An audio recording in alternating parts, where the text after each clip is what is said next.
Queridos irmãos, abramos as nossas Bíblias do Evangelho de Jesus Cristo, segundo a narrativa de Mateus, capítulo 16. Nós vamos ler a uma só voz, do verso 13 ao de número 17. Mateus 16, de 13 a 17.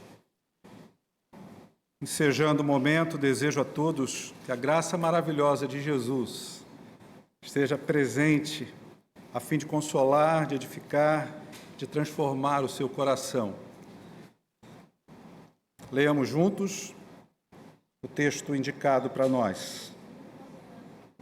Diz assim a toda suficiente, inerrante, maravilhosa palavra de Deus. Indo Jesus para os lados de Cesareia de Filipe, perguntou a seus discípulos: quem diz o povo ser o Filho do homem? E eles responderam: uns dizem João Batista, outros Elias, e outros Jeremias, ou algum dos profetas. Mas vós, continuou ele, quem dizeis que sou?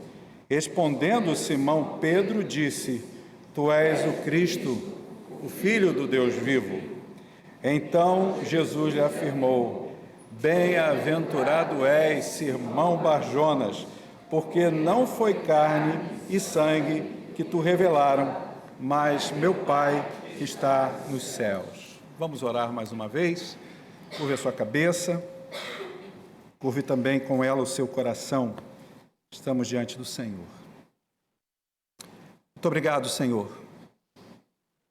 Em primeiro lugar, pela presença consoladora, presença que nos traz poder para podermos resistir às ações do mal contra a nossa vida, para resistirmos à nossa natureza pecadora, mas também para agora voltarmos toda a nossa compreensão, termos uma escuta bem ativa diante daquilo que o Senhor tens a nos falar. Obrigado a Deus pela vida da tua igreja, que se reúne em torno da tua palavra.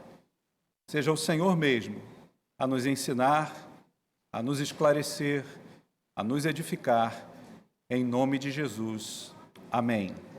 Os irmãos podem se assentar, mantenham, por gentileza, a Bíblia aberta.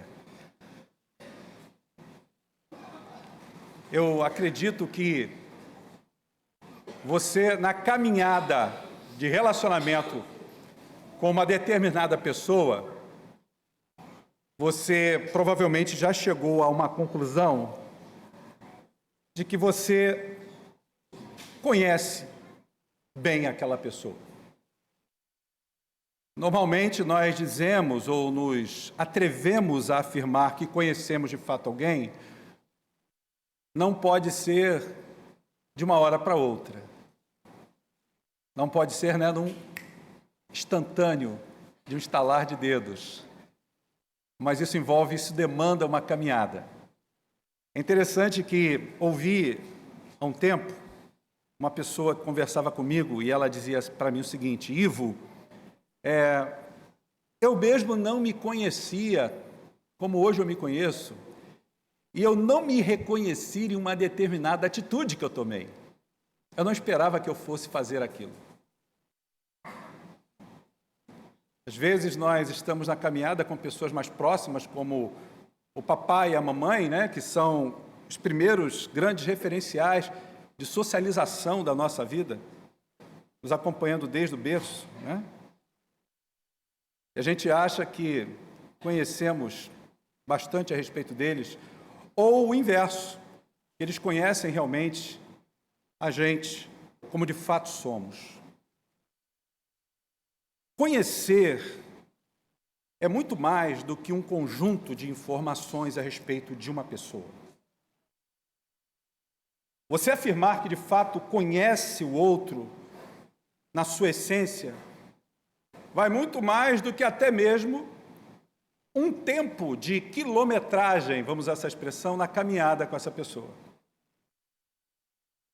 Conhecer Na verdade, é um exercício constante em que envolve a minha forma de avaliar o outro que já caminha comigo há algum tempo e, ao mesmo tempo que eu estou disposto a me revelar a essa pessoa, eu preciso realmente obter da parte dessa pessoa revelações, informações contundentes, importantes, pertinentes, que revelem a sua essência.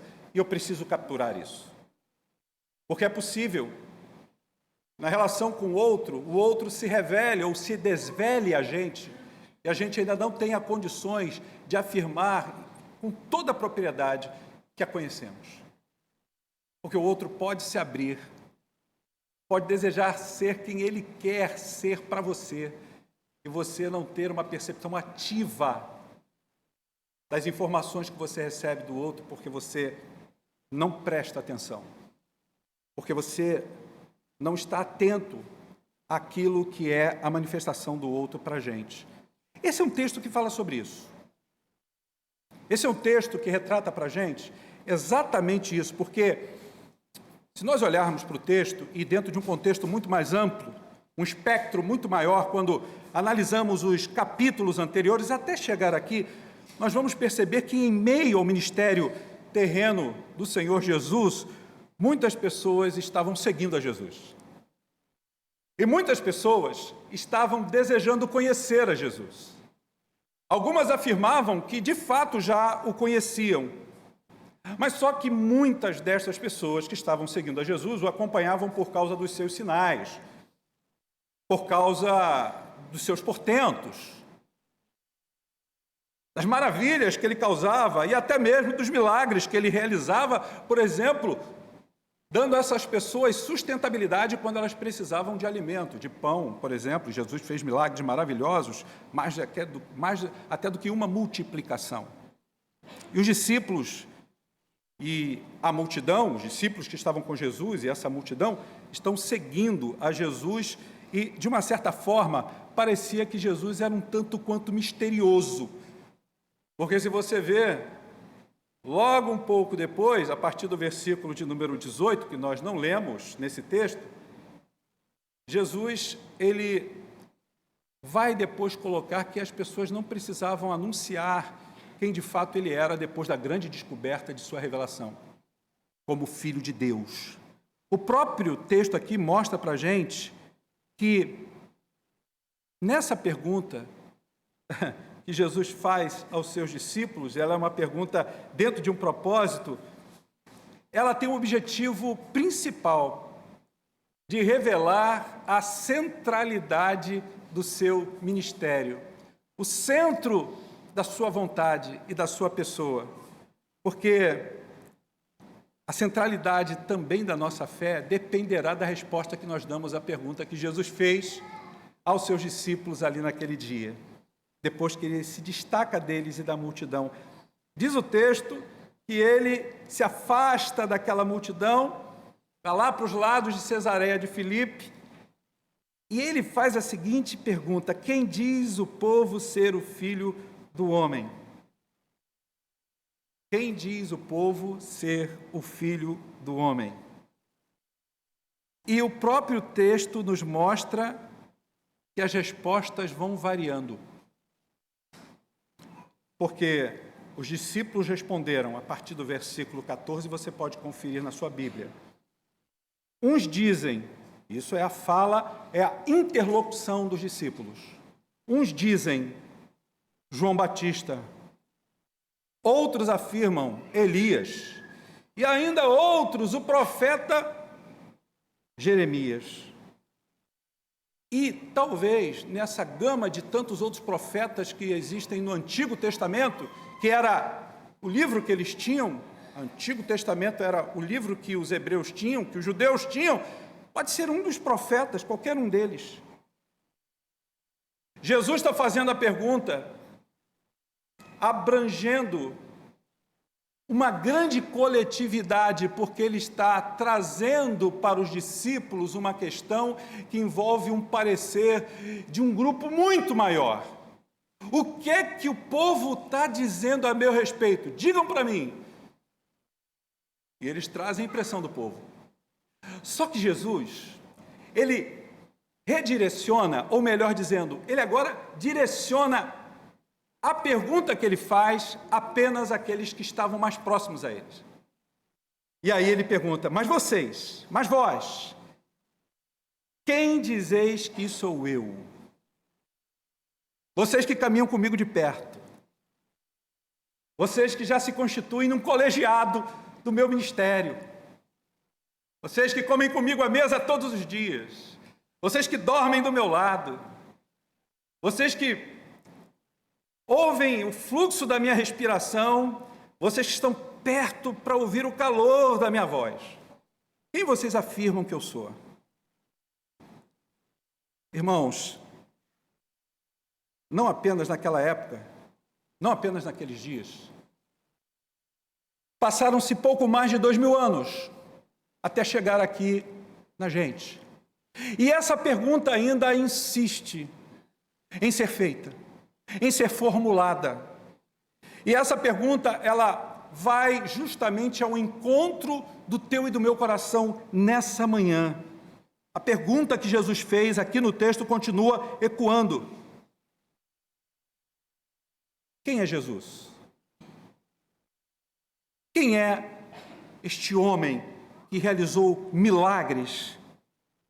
A pergunta que Jesus fez aos seus discípulos: mas vós dizeis, quem sou eu?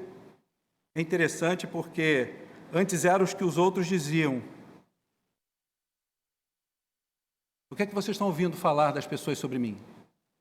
Agora, segundo o texto, Jesus quer saber o que vocês pensam, qual é a percepção de vocês a meu respeito. Ou, em outras palavras, o que faz com que vocês que estão aqui comigo aqui agora, vocês continuem a me seguir? Por que vocês estão me seguindo? Essa é uma pergunta que deve ter aplicabilidade para você nessa manhã e para mim também. Porque nós não somos diferentes daqueles homens de pouco mais de 2000 anos de história. Eu e você estamos aqui na nave desse templo, e os que nos ouvem em casa ou em qualquer outro lugar, e que afirmamos e afiançamos sermos seguidores de Jesus. Pessoas que afirmam ser discípulos de Jesus. Nós precisamos de fato entender que discipulado envolve conhecimento, que ser um discípulo de Cristo e seguir a Jesus não é algo apenas que é um atrativo por conta daquilo que até aprendemos dentro de valores doutrinários ou teológicos, ou dentro da tradição daqueles que são crentes desde berço, porque os pais o traziam à igreja. Nós precisamos discernir e entender por que de fato seguimos a Jesus. Mas se você segue a Jesus, você precisa saber quem Ele é. E a pergunta que eu faço a você nessa manhã, e essa pergunta é a pergunta que Jesus fez aos seus discípulos lá no passado, é justamente essa: quem é Jesus na sua vida? E para que você torne essa pergunta mais pessoal, mais personificada, pergunte-se nessa manhã, faça você essa pergunta a você mesmo: quem é Jesus Cristo na minha vida? É interessante que quando Jesus pergunta, mas vós, quem dizeis quem eu sou? o Pedro sempre na sua impulsividade, Pedro sempre naquele caráter de tomar a frente, ele não titubeia, não é verdade? Ele responde na sua humildade de pescador: tu és o Cristo, o Filho do Deus vivo. Isso está para a gente aqui no verso 16. Sim, é o que Pedro está dizendo: tu és o Filho de Deus que se tornou homem, se tornou humano e que habita entre nós. Pedro está dizendo, em outras palavras: Senhor, o Senhor não é um simples ser humano. Tu és o Deus que está conosco, porque tu és filho de Deus. É interessante que essa expressão filho do homem, na Bíblia, É a mesma expressão que Daniel, lá no Antigo Testamento, no capítulo 7, fala sobre esse Filho do Homem, revestido de glória, vem sobre nuvens, cheio de autoridade e realeza. Esse Filho do Homem é Jesus. E essa expressão, ela justamente vem a nos explicar e valorizar não só a natureza humana de Jesus, porque ele é filho de um ser humano, mas porque ele é ser humano e como ser humano ele se identificou com as suas dores. Ele se identifica com os mesmos sofrimentos que você passa. Porque ele é homem. E a Bíblia diz que ele é homem de dores. Mas ele não é um simples ser humano. A Bíblia diz para a gente que quando Pedro afirma que ele é o Filho do Deus vivo, está dizendo o seguinte: tu também és Deus. És o próprio Deus que se encarnou entre nós. E Pedro vai além, ele não diz apenas que é filho de Deus, ele diz que é filho de um Deus vivo. Irmãos, o que Jesus responde para Pedro é algo que captura o meu coração nessa manhã e deve amarrar o teu coração. Porque Jesus disse assim: ah, Simão Pedro, bem-aventurado és tu, Simão Barjonas, porque não foi carne nem sangue que revelou isso a você, mas meu Pai que está no céu. E eu queria dividir com vocês esse sentir de Jesus e a aplicação disso na nossa vida. Jesus está dizendo para Pedro o seguinte: Pedro, você acertou. Você deu a resposta certa. Um like para você. Beleza. Mas Pedro, essa revelação não é sua. Essa revelação vem do meu Pai. O que nós precisamos entender é que o Pedro e aqueles discípulos que estavam junto a Jesus, os mais próximos, eles ainda estavam construindo uma relação com o Mestre. Claro que o Mestre já havia revelado, esboçado o seu colossal poder enquanto Filho de Deus, o próprio Deus encarnado. Mas perceba uma coisa comigo. Essa afirmação de Jesus para Pedro, ela tem validade e vigência até os dias de hoje. Porque eu e você não podemos dizer que Jesus é o Filho de Deus e de um Deus vivo. Jesus é o meu Senhor, é o meu Salvador, é aquele que deu a sua vida numa cruz e se ofereceu e se entregou aos cravos, é aquele que provê todas as coisas das quais eu necessito e todos os dias ele providencia o pão que me sacia. Se de fato eu não tiver essa revelação de Deus. E essa revelação de Deus a você e a mim, na construção de conhecermos a Cristo como devemos conhecê-lo, de sabermos exatamente quem Ele é, ocupando o centro, a centralidade na nossa vida, dependerá sempre da nossa relação com Ele através do meio de revelação que Ele nos proporciona, que é as Escrituras. Portanto, eu só posso dizer que conheço a Jesus com intensidade de alma, de coração, se o meu viver estiver completamente cheio, plenificado da palavra dele na minha vida, porque eu posso obter informações a respeito dele. Você pode ter boas informações do púlpito dessa igreja, da cátedra de uma escola dominical em suas salas, sobre Jesus. Você pode ter compêndios teológicos, livros sobre a tua mesa, sobre a tua escrivaninha e ler a respeito de Jesus. Abrir a confissão de fé de Westminster para obter informações de cunho mais doutrinário a respeito de Jesus, sistemático a respeito de Jesus.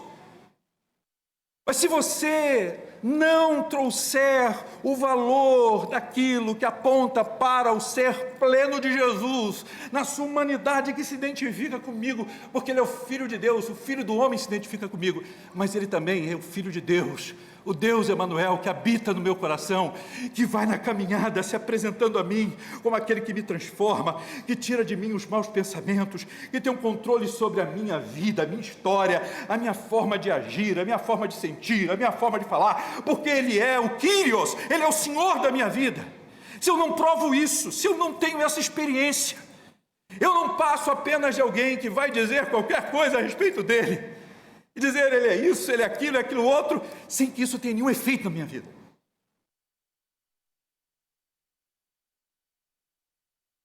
Meus irmãos, eu me atrevo a afirmar nessa manhã que Jesus Cristo é a destruição dos modelos racionais que nós construímos a respeito de Deus.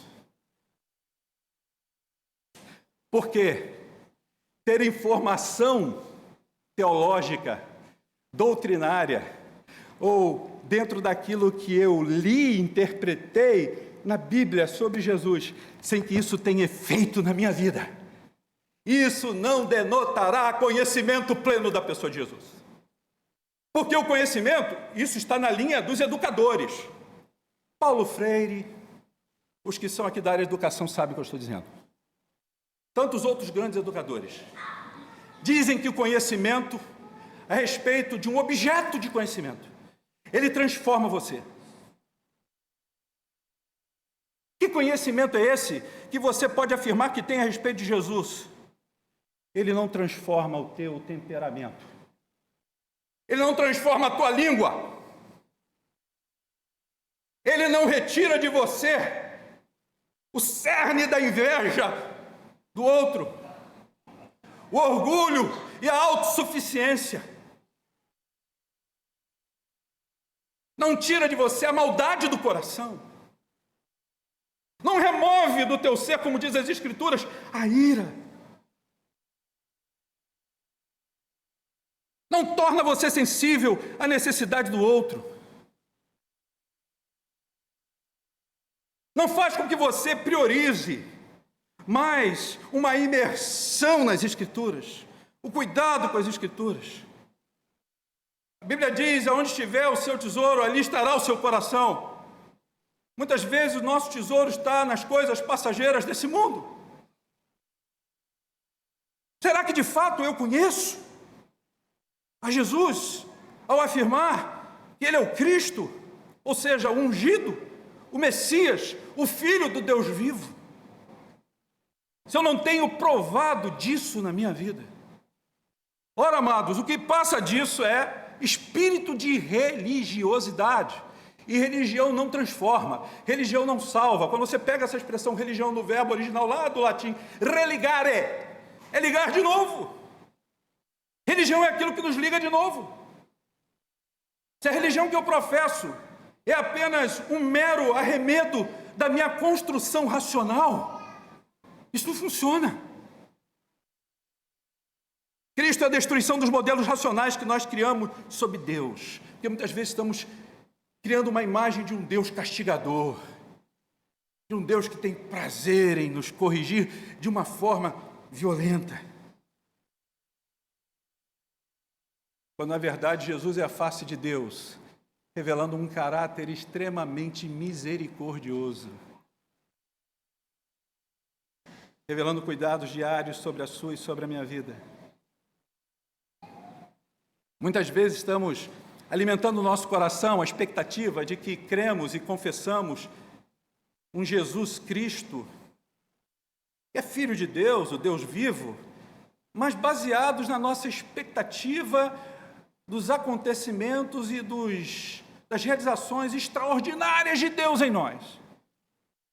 Exemplo disso, Deus é Cristo, Filho do Deus vivo na minha vida, porque Ele me curou de uma enfermidade irremediável aos olhos humanos.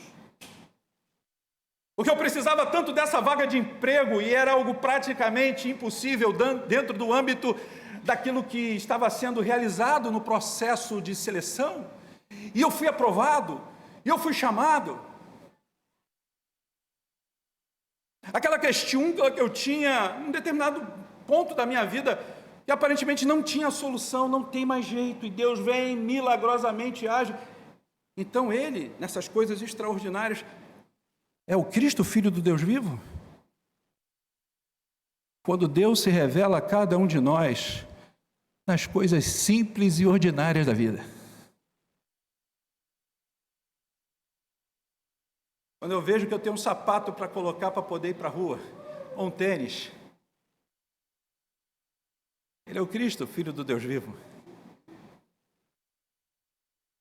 Quando eu levanto pela manhã e posso perceber que o grande milagre é de viver mais um dia, de poder projetar mais esse dia de vida para realizar coisas maravilhosas em nome do Senhor, como aprender a olhar para o meu próximo com carinho, com respeito, orar por ele, aqueles que me querem mal, ou aqueles que têm algum tipo de relacionamento dividido comigo, eu poder orar por eles e poder amá-los e poder perdoá-los e poder em algum momento ser ponte de consolo, de alívio para ele, porque no Sermão do Monte, lá no início, no capítulo 5, Jesus vai dizer que nós somos bem-aventurados, ou seja, muito felizes quando amamos e não desistimos de amar, de revelar amor do Cristo, Filho de Deus vivo, para aqueles que nos perseguem.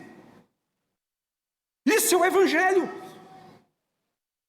Isso é a resposta certa. Isso não é uma resposta diletante. Isso é aquela resposta que vai muito para além de uma proposta retórica. Porque muitos estão vivendo um evangelho retórico. Frequentam os ambientes de culto. Mas a vida dessas pessoas não está revelando o caráter de uma relação de intimidade com Jesus, a ponto de saber de fato que Ele é o Cristo, Filho do Deus vivo, que me transforma, que me traz a paz, que me faz também ser um agente dessa paz. A palavra de Paulo aos Coríntios, quando ele fala sobre estarmos reconciliados com Deus, a palavra no grego é eirene, que significa uma paz que não apenas nos pacifica quanto às situações mais estapafúrdias, aquelas mais mirabolantes que agitam a nossa mente, que tentam tirar a gente do sério. Essa paz não é esse tipo de paz. Ele está falando de uma paz que nos reconcilia com Deus. E nós somos ministros dessa paz, agentes de reconciliação, de pacificação na vida de outros.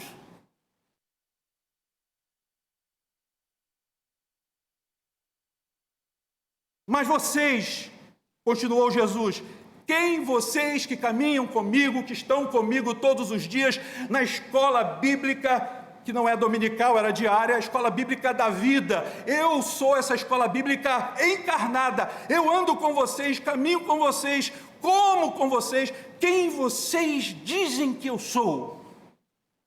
Eu quero saber de vocês. Porque a multidão macro, a que estava externa a esse grupo menor que eram os discípulos, eles não tinham esse vínculo com Jesus. Não tinham.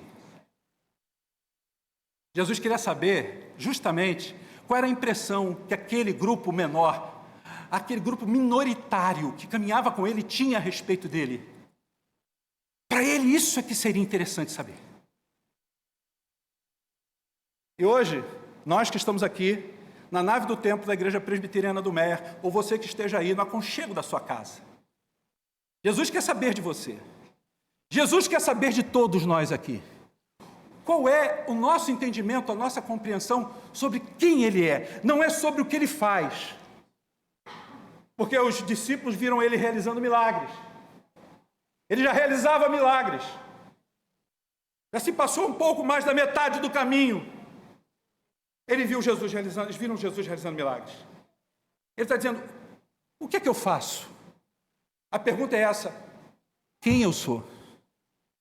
A pergunta que Jesus está fazendo na sua vida, nessa manhã, é exatamente essa. Quem eu sou para você? Como você vê o meu agir e como você entende o meu agir na sua vida? Esses dias eu estava fazendo uma leitura sobre comunicação. E o autor do livro dizia que a gente precisa aprender a desenvolver a comunicação que envolve a audição, a escuta ativa. Porque você pode estar falando alguma coisa comigo, e eu interpelar você, eu atropelar você, e não ouvir o que você está dizendo, e eu quero falar. E eu não respeito a sua fala, eu corto a sua fala, eu interrompo a sua fala. A audição ativa é aquela que você está ali ligado. Você está suprimindo, sufocando a sua vontade de intervir na fala, porque é a fala do outro, e a fala do outro se torna importante, a fala do outro é necessária para o outro, e eu preciso aprender a ouvir o outro. Nós precisamos aprender a ser educado com as pessoas, mas nós não podemos faltar com a educação, com aquele que nos comunica sempre a maior de todas, a incomparável verdade.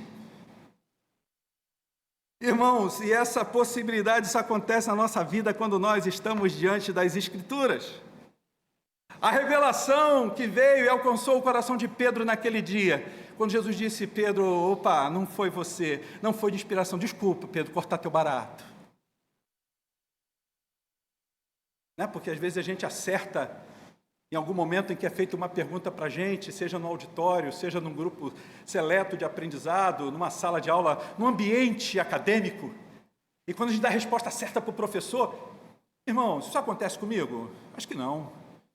A gente se acha, diz assim, puxa, esse cara sou eu. Nós somos tentados a isso. Jesus já passou o pente fino, cortou ali, Tramontina. Pedro, isso não veio de você não. Isso foi meu pai que revelou. Irmãos, nós precisamos entender uma coisa, na caminhada do nosso relacionamento com o Mestre, com Jesus, essa caminhada não é sobre nós. A centralidade dela está em Cristo. Nós precisamos olhar para Jesus. E como você vê Jesus? Se você quer ver Jesus todos os dias, a todo momento, olhe para a palavra de Deus, porque é Deus quem revela quem Jesus é.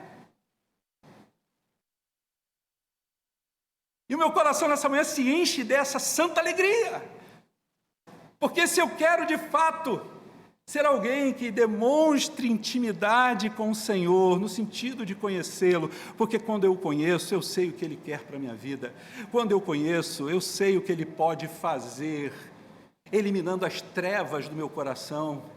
Quando eu conheço, eu sei quais são os seus propósitos para que eu possa cumprir a sua vontade e espalhar a luz, espalhar o Evangelho a esse mundo tenebroso. Eu termino aqui fazendo novamente a pergunta a você. A pergunta que Jesus fez aos seus mais íntimos amigos. Quem é Jesus para você? Você tem apenas informações conceituais sobre Jesus? Jesus é o meu eterno Salvador. Jesus é o amor da minha vida. Jesus é aquele que é o Senhor do meu coração. Tá bom. Seja sincero. Seja honesto ou honesta. É isso de fato que você tem visto e tem demonstrado na sua caminhada como cristão? É isso que as pessoas veem em você e formam conceitos a seu respeito? Mas, como dizia meu saudoso pai, no seu cantinho, no cadinho lá do seu quarto, ao buscar ao Senhor de forma intencional e intensa, você tem perguntado para Ele: Senhor, o quanto a minha vida revela o quanto eu te conheço? o quanto de fato há na minha relação com o Senhor uma estrutura de verdade em que eu veja no meu dia a dia as marcas desse conhecimento que tu me revelastes. Eu tenho visto isso mudando pessoas. Mudando pessoas. Não se esqueçam. Não se esqueçam. E depois de que Jesus revela isso, falando aos seus íntimos discípulos, dali para frente, Jesus começou a trabalhar neles a visão deles serem porta-vozes desse evangelho. Estava preparando eles para a sua ascensão à glória. E ele os despede para a grande missão, numa grande comissão, revelando a eles o seu plano e o seu projeto de poder para alcançar os pecadores perdidos, para transformar o mundo. O conhecimento que você tem de Jesus tem transformado as pessoas ao seu redor. Muitas pessoas têm um conhecimento de Jesus, querendo ter um conhecimento apenas domesticado a respeito de Jesus. Quando Jesus vem aqui trabalhar, mexer nessa área do meu coração, porque ele se revela aquele também que com sua mão de amor e misericórdia me corrige, eu não consigo aceitar isso. Não temos como domesticar, não temos como frear a revelação desse Jesus para nós que quer nos mudar. Eu quero orar com você e orar por você nessa manhã. Quem você diz, quem você tem dito que Jesus é na sua vida? E de fato é o Filho de Deus, que morreu por você, é claro, mas a sua morte tem causado impactos de transformação no seu coração e na vida de outros. Vamos orar? Busca o Senhor na intimidade do teu coração.